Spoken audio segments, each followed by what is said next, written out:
अस्सलामु अलैकुम रब्बि इश्रह ली सदरी व यस्सिर ली अमरी वहलुल उक़दतम मिन लिसानी यफ़क़हू क़ौली रब्बि यस्सिर वला तुअस्सिर व तम्मिम बिल खैर। ये जो मैं दुआ पढ़ता हूँ ना, रब्बि यस्सिर वला तुअस्सिर व तम्मिम बिल खैर, ये बड़ी प्यारी दुआ है। किसी भी काम को शुरू करने से पहले, ठीक है, इसको पढ़ा करें। ठीक है, इसका मतलब ये है कि अल्लाह तू मेरी मदद फरमा, ठीक है, मैं ख़ुद से कुछ नहीं कर सकता। ठीक है, रब्बी यस्सिर वला तुअस्सिर व तम्मिम बिल खैर, और इस काम को खैरियत के साथ इख्तिताम पज़ीर फरमा। ठीक, अच्छा जी, लास्ट लेक्चर से कोई क्वेश्चन है? I think so we have finished the first chapter. ठीक है, उसमें हमने इंट्रोडक्शन टू प्रोबेबिलिटी देखा। ठीक है, कि प्रोबेबिलिटी क्या होती है, थोड़ा सा हमने सेट्स के बारे में इंफॉर्मेशन देखी। ठीक है, सेट थ्योरी क्या, और सेट थ्योरी को कैसे हम प्रोबेबिलिटी के साथ मैच कर सकते हैं। ठीक है, फिर द मोस्ट इंपॉर्टेंट थिंग जो कि आपके कंटिन्यूसली आगे यूज़ होंगे, 3 एक्सियम्स ऑफ द प्रोबेबिलिटी देखी हमने। ठीक है, कि हमने क्या था, probability of any event could be greater than equal to 0 और लेस दैन इक्वल टू 1। ठीक है, और प्रोबेबिलिटी ऑफ सैम्पल स्पेस जो 1 होती है।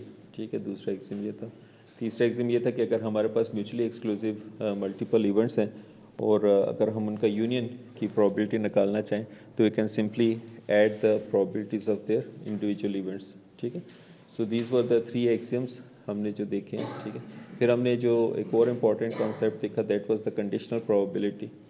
कंडीशनल प्रोबेबिलिटी में हमने कहा था कि हमारे पास जो देखने का अंदाज़ है वो थोड़ा सा चेंज हो जाता है। ठीक है, पहले हम गिवन सैम्पल स्पेस देख रहे होते हैं, अब हम कंडीशनल प्रोबेबिलिटी में गिवन कोई इवेंट जो पहले से अकर हो चुका है हम उसके हिसाब से देख रहे होते हैं।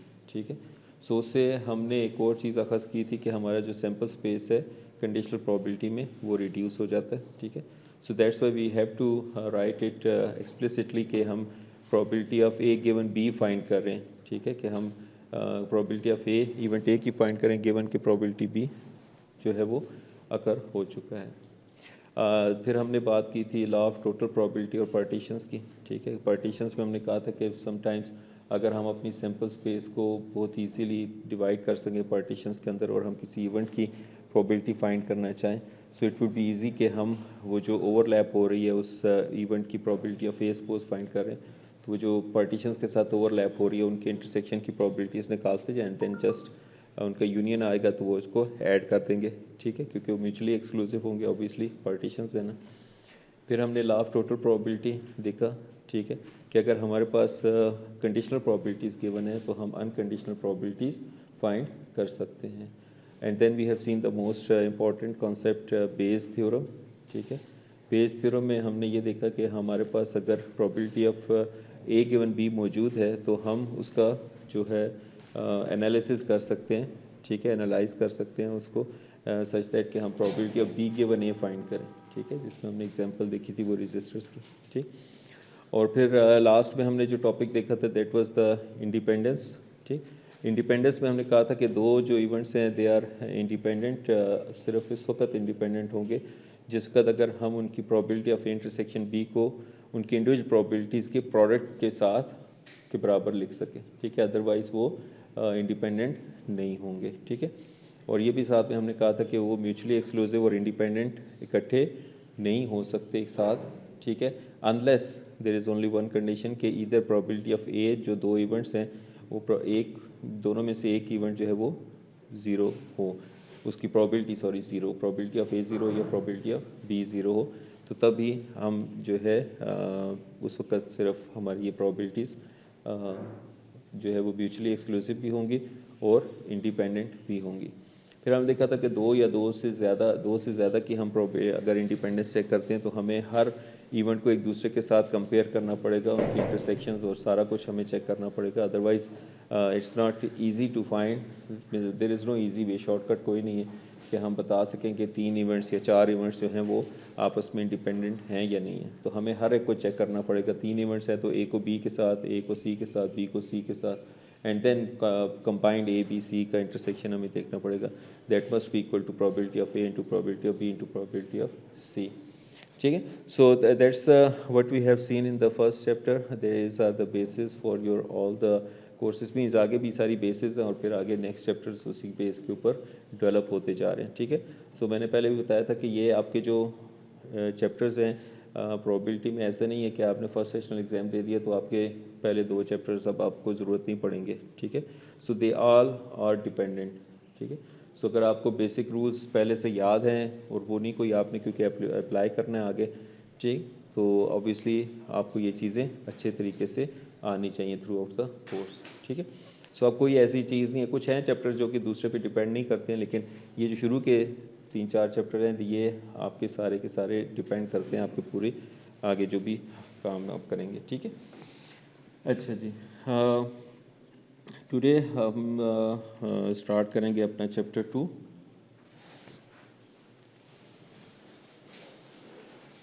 These are the sequential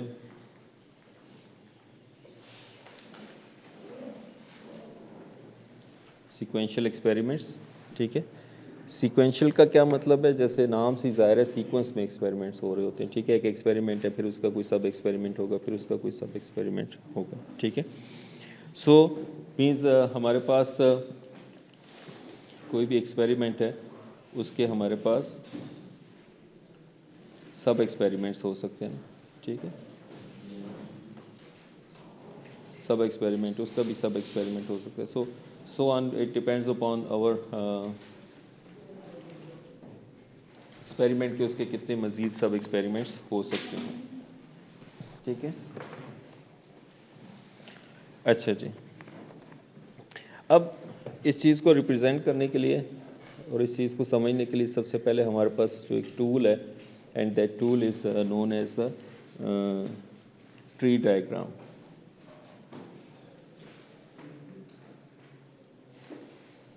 ठीक है।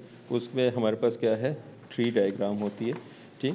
ट्री डायग्राम होती कैसे है कि हमारे पास सबसे पहले रूट होता है, ठीक है, और फिर हम इस तरीके से चलते हैं कि हम अपने जो इवेंट्स हैं उनको पार्टीशंस में डिवाइड कर सकें, ठीक है। सो अगर हमारे पास सपोज 2 पार्टीशंस बनती हैं या 3 पार्टीशंस बनती हैं, ठीक है। So we have these branches, ठीक है, ये क्या कहलाती हैं हमारे पास branches, and every branch lead to a node, ठीक है। Every branch lead to a node. फिर फर्दर इसके सब एक्सपेरिमेंट्स हैं, डिपेंड करता है कितने, ठीक है। We can have further branches and again we have the then sometimes we call them as the leaves, ठीक है। इनको फिर हम नॉर्मली समटाइम्स हम लीव्स भी बोलते हैं, ठीक है। These are sometimes called the nodes and this is the root, ठीक है। और ये ब्रांचेस हैं, और ब्रांचेस के ऊपर हम बताते हैं कि रूट से पहले नोड तक जाते हुए हमारे पास इसकी प्रोबेबिलिटी कितनी है, से 0.3 है, से 0.6 है, 0.1 है, ठीक है, वट एवर। सो ये हमारे पास बेसिकली ट्री डायग्राम इस तरीके से बनती है, ठीक है। और इसके अंदर एक और चीज़ जो सेकंड सब एक्सपेरिमेंट्स होते हैं ये, ठीक है, हमारे पास mostly they are called the conditional probabilities, ठीक है। ये क्या कहलाती हैं, कंडीशनल प्रोबेबिलिटीज़ कहलाती हैं, ठीक है। अच्छा, ये तो बेसिक ट्री डायग्राम है हमारे पास। इसको समझने के लिए एक एग्जांपल देखते हैं छोटी सी, ठीक। एग्जांपल हमारे पास वही रजिस्टर्स मैन्युफैक्चरिंग मशीन जो हमने देखा था, जिसमें हमारे पास 3 मशीन्स थी, B1, B2, B3, and they are manufacturing registers, ठीक है। एक जो मशीन है वो 3000 रजिस्टर बना रही है, दूसरी 4000 बना रही है, तीसरी 3000 बना रही है, और पर आवर हमारे पास जितने भी रजिस्टर्स आ रहे हैं हम उनको एक जगह पे बॉक्स में पैक करके आगे भेज देते हैं, ठीक है। And we know that probability हमारे पास जो है, फिर हमने एक्सेप्टेंस की कितनी आती है वो भी हमने कुछ एग्जांपल में पीछे निकाली थी, ठीक है, कंडीशनल प्रोबेबिलिटीज़, ठीक। So all the things are actually given. हम उसी की ट्री डायग्राम बनाने की कोशिश करते हैं ताकि हम थोड़ा सा इसको समझ सकें, ठीक। सो हमारे पास सबसे पहले स्टार्टिंग फ्रॉम द रूट, हमारे पास रूट मीन्स एक्सपेरिमेंट हमारे पास क्या है, मैन्युफैक्चरिंग ऑफ रजिस्टर, ठीक है। And we have to see, observation हमारी क्या है कि हमने देखना है कि हमारे पास जो रजिस्टर्स हैं वो जो है प्लस 50 ओम की plus minus 50 ohm nominal value होना चाहिए, ठीक है। So if we get that we say that the register is acceptable, otherwise we say that register is rejected. अब क्योंकि मशीन जो B1, B2, B3 जो टोटल 10,000 रजिस्टर बना रहे हैं, they are not dependent on each other, partitions है ना, separate है, क्योंकि हमने पहले भी बात की थी, जो मशीन B1 बना रही है वो B2 नहीं बना सकती, जो B2 से बन रहा है वो B3 से नहीं बन सकता। सो हमारे पास इसमें 3 ब्रांचेस आ जाएंगी, ठीक है। पहली B1 है, B2 है और B3। अब इस ब्रांच के ऊपर हमारे पास क्या आ जाता है, इनकी प्रोबेबिलिटीज़, ठीक है। हमें पता है कि B1 जो है मशीन वो 3000 रजिस्टर बना रही थी and that was probability was 0.3, ठीक है। और B2 हमारे पास 4000 बना रही थी and the probability was 0.4। Similarly for machine B3 it is 0.3, ठीक है। सही। सो हमारे पास है, अब हर जो मशीन से जो रजिस्टर बन रहा है उसके एक्सेप्टेंस की कुछ प्रोबेबिलिटी है ना, ठीक है, जो हमें गिवन थी, ठीक है, कि क्या थी कि मतलब एक्सेप्ट भी हो सकता है B1 से और रिजेक्ट भी हो सकता है कुछ रजिस्टर्स, ठीक है। इसी तरीके से B2 से, B3 से कुछ एक्सेप्ट होंगे, ठीक है, कुछ एक्सेप्ट होंगे, कुछ नॉट एक्सेप्ट होंगे, कुछ एक्सेप्ट होंगे, नॉट एक्सेप्ट होंगे। अब हर एक की प्रोबेबिलिटी हमें गिवन है, हमें प्रोबेबिलिटी कि गिवन मशीन 1 से बना है, probability of acceptance given it is from machine 1 was known as 0.8, ठीक है, जो गिवन थी हमें, ठीक। और इसी तरह अपोजिट इसका क्या होना चाहिए, 0.2, इसका कम्प्लीमेंट होगा ना नॉट एक्सेप्टेंस की, ठीक है। इसी तरह हमारे पास जो है B2 से थी एक्सेप्टेंस, उसकी प्रोबेबिलिटी क्या थी, 0.9, और हमारे पास नॉट एक्सेप्टेंस की प्रोबेबिलिटी क्या थी, 0.1, सही। और सिमिलरली हमारे पास B3 मशीन से जो एक्सेप्टेंस की प्रोबेबिलिटी है that is 0.6 and this is 0.4, ठीक है।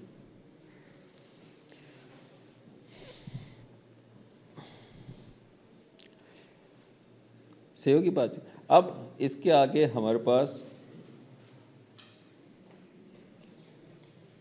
मैंने डॉट्स बनाए नोट्स। अब इसमें जो हमारे पास फर्दर प्रोबेबिलिटीज़ आएंगी कि जो इंटरसेक्शन की प्रोबेबिलिटीज़ है कि probabilities of A intersection B1 के एक्सेप्टेंस जो है विद B1 उसकी प्रोबेबिलिटी कितनी है, वो कैसे हम निकालेंगे, ठीक है। मींस यहाँ पे इसको A B1, ठीक है, या B1A कर लें just to make it more accurate.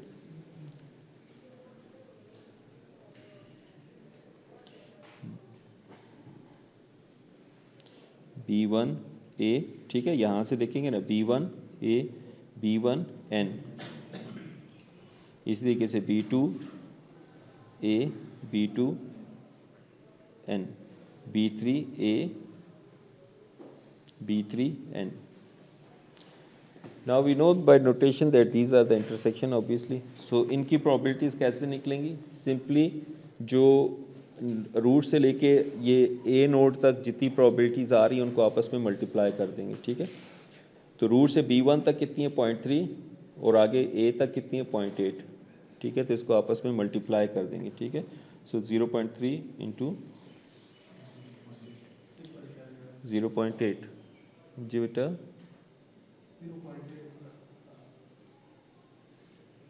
अच्छा वो माइनस वैसे आ गया यार, 0.8 ही है।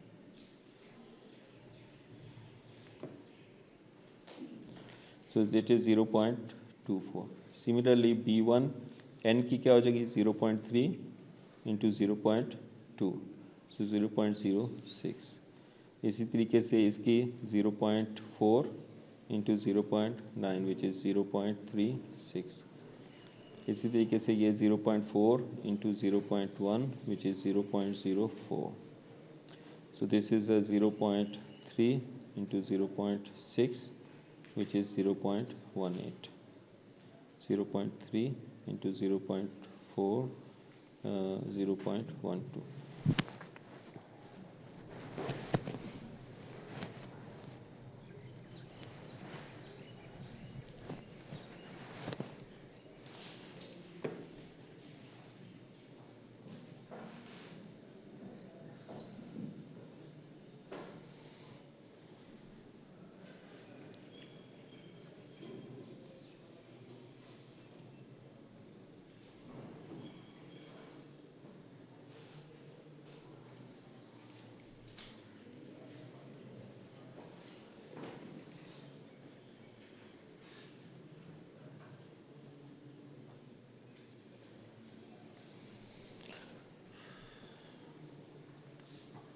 सही है।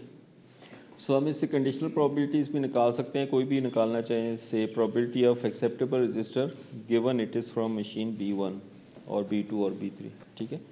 So we know that what is the relation probability of A intersection with B1 divide by probability of B1, ठीक है।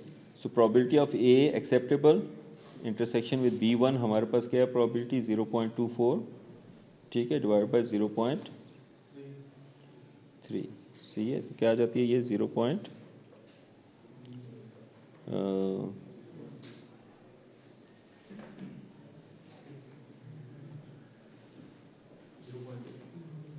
0.8, ठीक है, ठीक है, बात सही। सो यहाँ पर हम इस रिज़ल्ट से देख सकते हैं कि हमारे पास ये जो प्रोबेबिलिटीज़ गिवन है, these are our conditional probabilities, ठीक है। ये हमारे पास कंडीशनल प्रोबेबिलिटीज़ जो कि हमारे पास ऑलरेडी गिवन है, या what ever it depends upon the question. So this is the tree diagram. लेकिन याद रखिए ट्री डायग्राम बड़े छोटे एक्सपेरिमेंट्स के लिए बनाने मुमकिन है, ठीक है। जो ही आपका एक्सपेरिमेंट में आपके जो आउटकम्स हैं वो बढ़ते जाएंगे, ठीक है।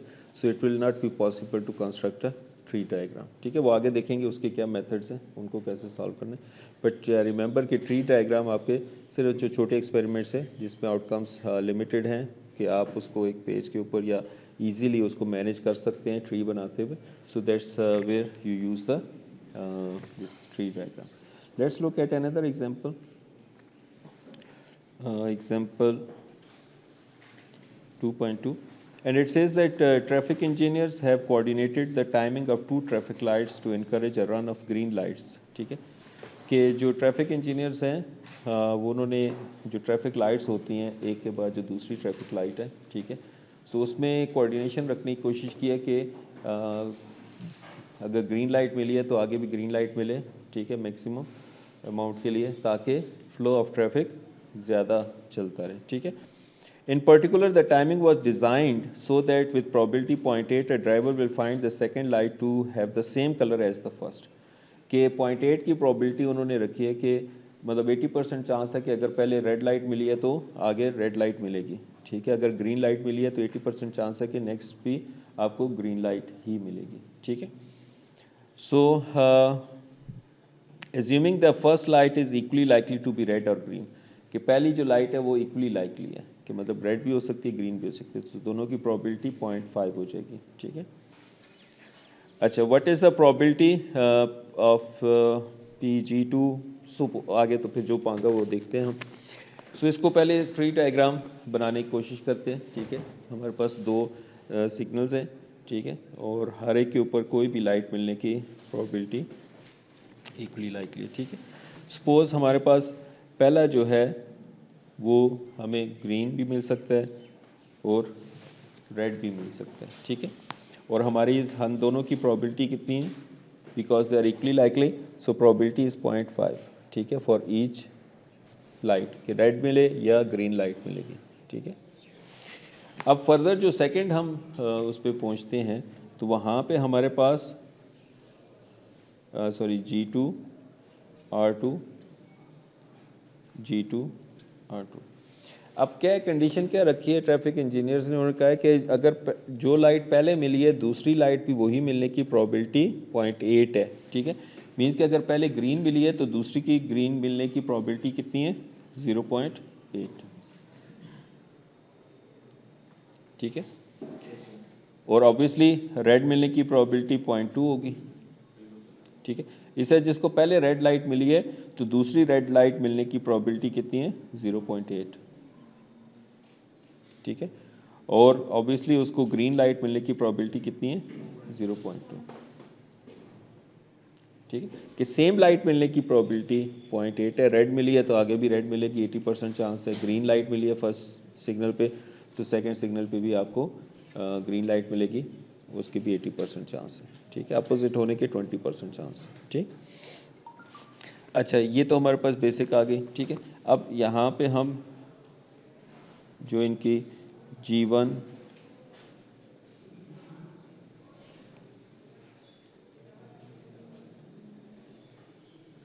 G1 G2 G1 R2 R1 G2 R1 R2। Same हम इनकी जो प्रॉबिलिटीज़ हैं उनको आपस में मल्टीप्लाई कर देंगे। So this will 0.5 into 0.8 will be 0.40, 0.5 into 0.2 0.10, similarly 0.5 into 0.2 0.10, and then it will be 0.40। obviously remember that probabilities यहाँ पर भी 1 आना चाहिए, यहाँ पर भी इनका सम 1 आना चाहिए, यहाँ पर भी सम 1 आना चाहिए, यहाँ पर भी सम 1 आना चाहिए, ठीक है। So it can not be anything else, ठीक है। हर जो एक रूट से जो ब्रांचेस बनेंगी उन ब्रांचेस की प्रोबेबिलिटीज़ 1 होनी चाहिए। हर नोड से आगे जो फर्दर लीव्स तक ब्रांचेस जाती हैं उनकी भी प्रोबेबिलिटीज़ 1 होनी चाहिए, हर नोड से आगे लीव्स तक की, ठीक है। और फिर सारे लीव्स की जो आपस में इंटरसेक्शन की प्रोबेबिलिटीज़ हैं ऑब्वियसली दे शुड बी 1। अब देखते हैं जी हमें क्या क्या कहते हैं जी। ये तो हमने जो कुछ इन्फॉर्मेशन थी उस बेस पे हमने ट्री डायग्राम बना ली। अच्छा, what is the probability of G2 that the second light is green, ठीक है। प्रोबेबिलिटी ऑफ G2 क्या है हमारे पास?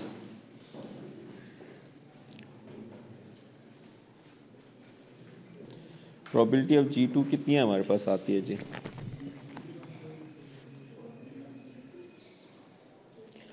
प्रोबेबिलिटी ऑफ G2 क्या है कि हमें सेकंड ग्रीन लाइट मिलनी चाहिए, ठीक है। तो सेकंड ग्रीन लाइट कैसे हमें मिल सकती है कि हमें पहली ग्रीन मिली है और दूसरी भी ग्रीन मिली है, या पहली रेड मिली है और फिर दूसरी हमें ग्रीन मिली है, ठीक है। सो ये both probabilities will be there ना, ठीक है। सो क्या होगा, means probability of G1 G2 plus probability of R1 G2, ठीक है।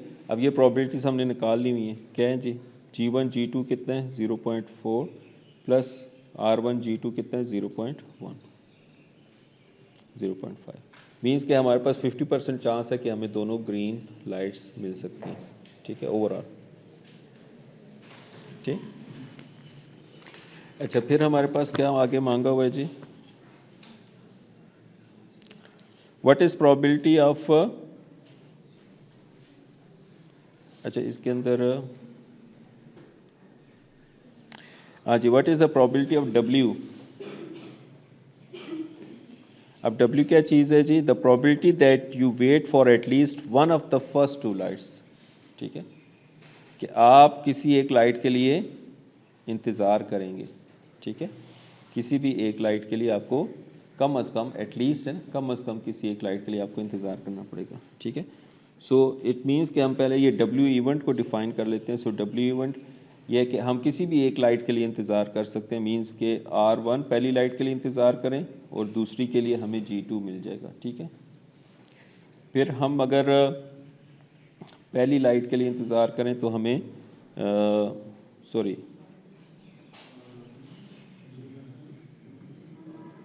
ये तो हो गया ना, R1 G2 हो गया हमारे पास, ठीक है।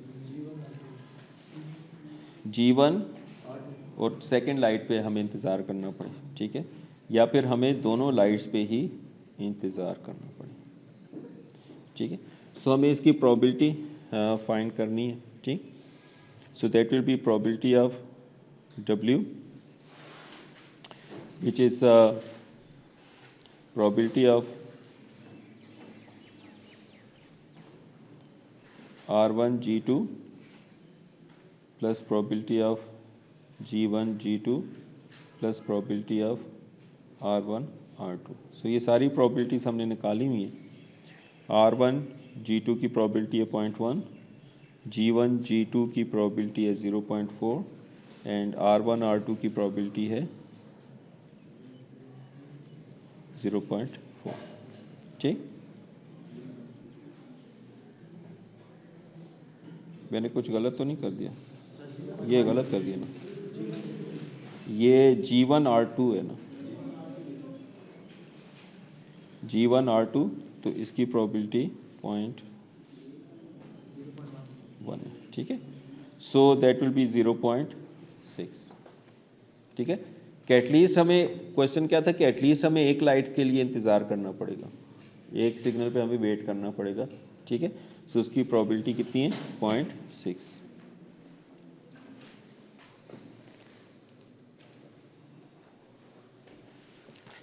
अच्छा जी।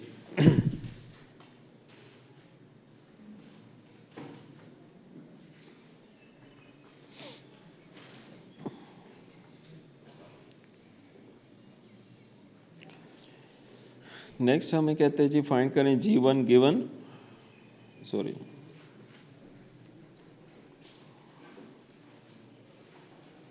R2, ठीक है, कि what is the probability of कि फर्स्ट ग्रीन लाइट है गिवन के सेकंड लाइट रेड है, ठीक है।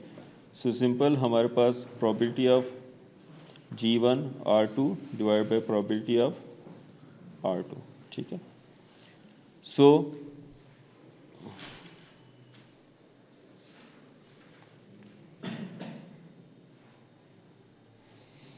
अब प्रोबेबिलिटी ऑफ G1 R2 तो गिवन है, प्रोबेबिलिटी ऑफ R2 हमारे पास नहीं है, ठीक है। सो प्रोबेबिलिटी ऑफ G2 हमने निकाली है ना ऊपर, विच इज़ 0.5, ठीक है। तो प्रोबेबिलिटी ऑफ R2 क्या होनी चाहिए, 1 माइनस प्रोबेबिलिटी ऑफ G2, ठीक है, विच इज़ 1 माइनस 0.5, या अदरवाइज़ आप उसी तरीके से निकाल सकते हैं, ठीक है, जैसे हमने ऊपर निकाली है, ठीक है। प्रोबेबिलिटी ऑफ R2 के हमारे पास सेकंड लाइट रेड होनी चाहिए, ठीक है। सो वहाँ पर भी यही आ जाएगी, ठीक है, क्लियर होगी बात। सो अब इसमें हमारे पास ये जो है ये G1 R2 हमारे पास कितने हैं, 0.1 and this is 0.5, so it is 1/5, which is 0.2.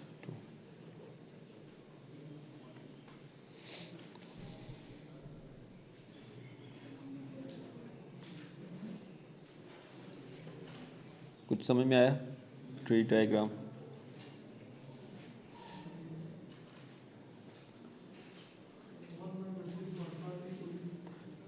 One minus 0.5 G2 हमारे पास निकाली है ना ऊपर, देखें फर्स्ट पार्ट हमने प्रोबेबिलिटी ऑफ G2 निकाली थी, ठीक है।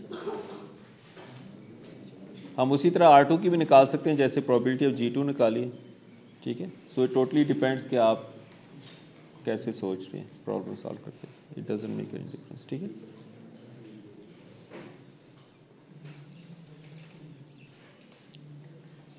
क्लियर ये answer? Okay, let's look at another example.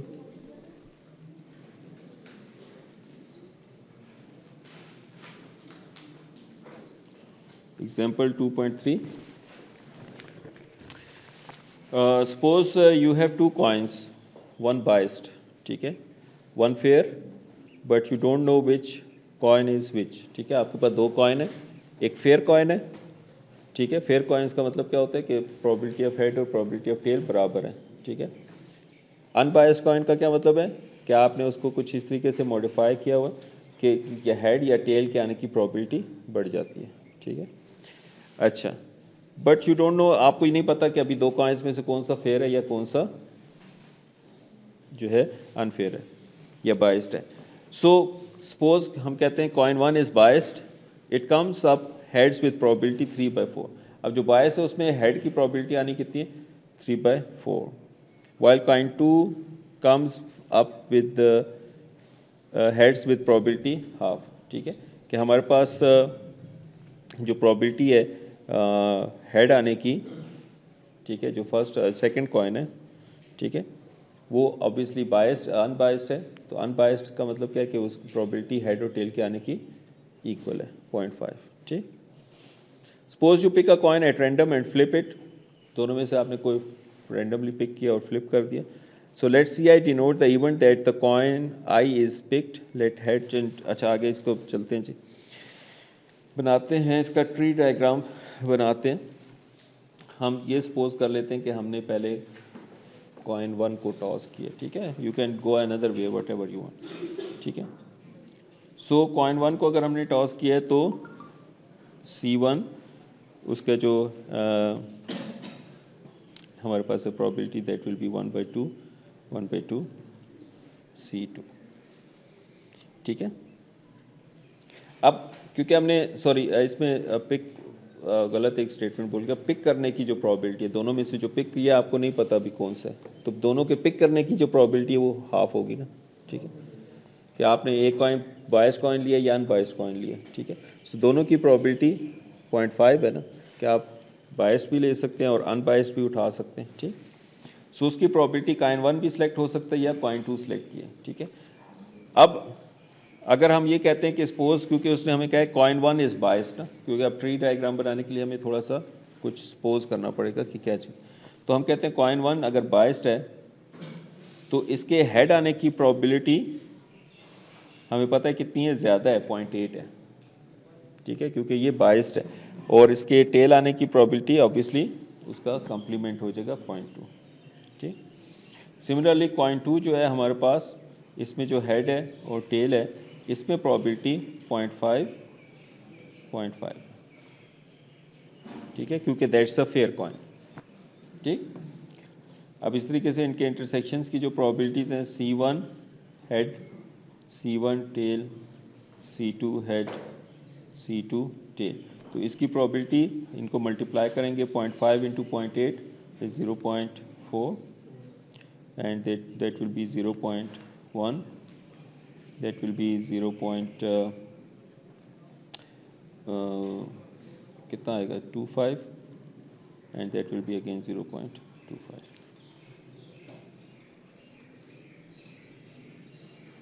ठीक है।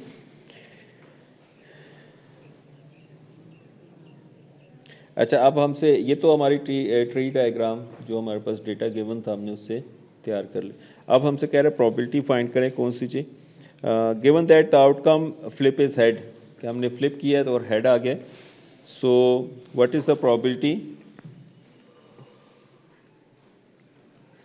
C1 गिवन H, कि प्रॉबिलिटी क्या होगी कि वो कॉइन 1 है गिवन कि हमारे पास हेड आ चुका है,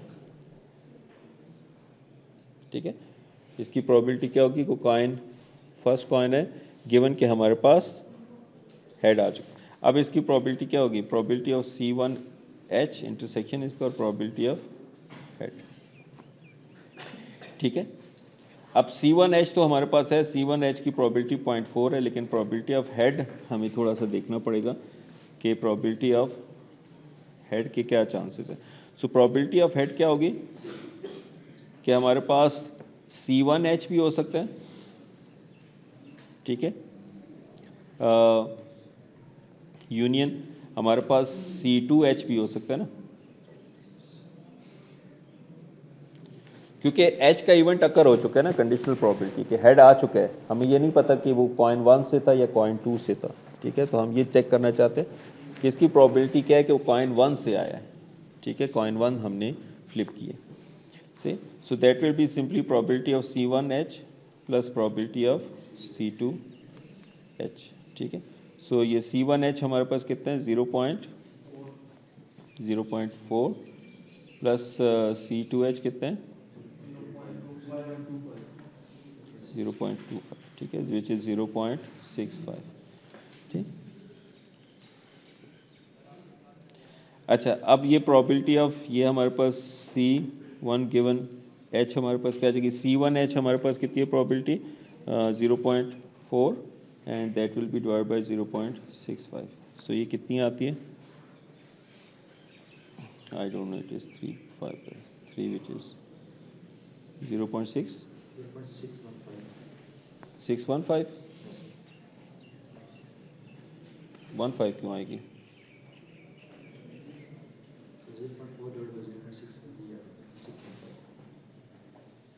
वट एवर इट इज, ठीक है। सो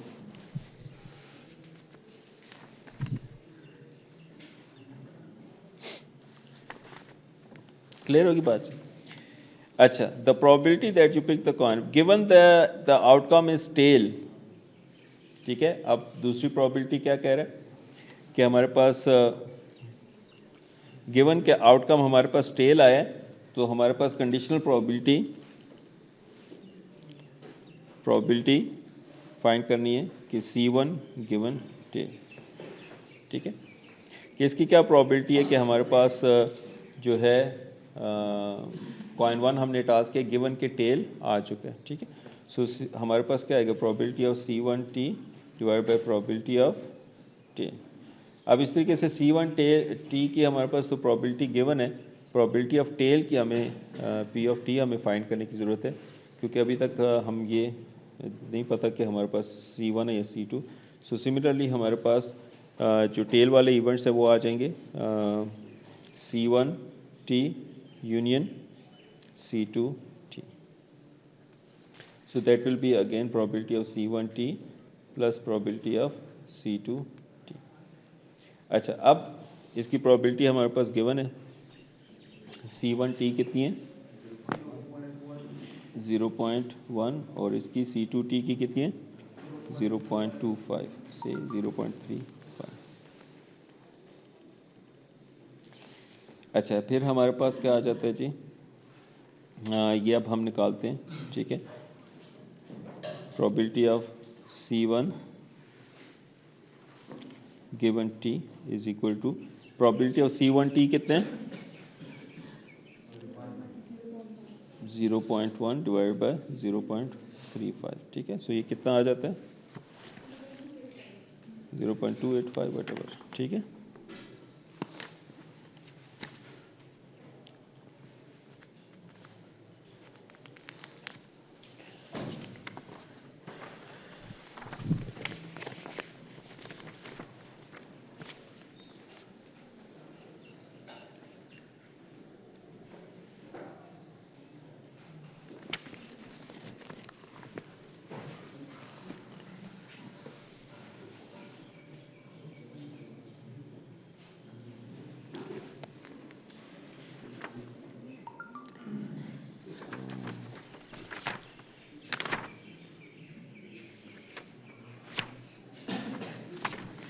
Okay, so we will stop here and we'll inshallah continue in the next lecture.